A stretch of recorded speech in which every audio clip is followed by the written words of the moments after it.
যেখানে বছরের পর বছর ধরে বিচারের বাণী নিভৃতে কাঁদে, সেখানে এক অনন্য দৃষ্টান্ত স্থাপন করল দেশের বিচার বিভাগ। মাত্র ২৯ কার্যদিবসের অবিশ্বাস্য দ্রুততায় সম্পূর্ণ হল একটি ধর্ষণ মামলার পুরো বিচার প্রক্রিয়া। মেহেরপুরের গাংনীতে শিশু ধর্ষণ মামলায় শাকিল হোসেন নামে এক যুবকের মৃত্যুদণ্ড দিয়েছেন আদালত। ২৪শে মে দুপুরে মেহেরপুর শিশু সহিংসতা দমন ট্রাইব্যুনালের বিচারক তাজুল ইসলাম এই রায় ঘোষণা করেন। ২৯ কার্যদিবসের মধ্যে ধর্ষণ মামলার রায় ঘোষণা দেশের মধ্যে এটাই প্রথম। কিভাবে সম্ভব হলো এই অসম্ভব?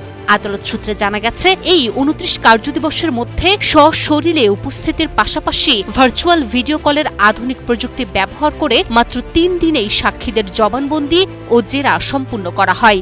একে দেশের বিচার ইতিহাসে এক যুগান্তকারী মাইলফলক হিসেবে দেখছেন আইন সংশ্লিষ্টরা। ঘটনা শুরু হয়েছিল ২০২৫ সালের ১৬ জুন। সকালে বাবার জন্য মাঠে খাবার নিয়ে যাওয়ার পথে পৈশাচিক লালসার শিকার হয় মেহেরপুরের গাংনীর সেই নিষ্পাপ শিশুটি। ঘাস কাটার ছুতোয় ওত পেতে থাকা শাকিল হোসেন নামের এই যুবক নরপশুতে রূপ নেয়। তবে দমে যায়নি ভুক্তভোগী পরিবার। গাংনী থানায় মামলার পর থমকে যায়নি পুলিশ তৎপরতাও। আর তারই চূড়ান্ত পরিণতি এই ফাঁসির রায়।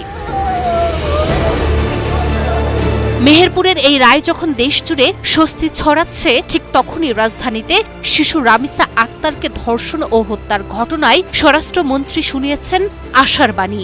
স্বরাষ্ট্রমন্ত্রী সালাউদ্দিন আহমেদ সাফ জানিয়ে দিয়েছেন, আজকের মধ্যে তো চার্জশিট প্রদান করা হবেই এবং খুব সম্ভবত ৫ থেকে ৭ দিনের ভিতরে এই বিচার কার্য সমাপ্ত হবে। মেহেরপুরের এই রায় এবং রামিসা হত্যাকাণ্ডের বিচার নিয়ে সরকারের এই অনমনীয় অবস্থান কি তবে সেই অন্ধকার অধ্যায়ের সমাপ্তি টানবে?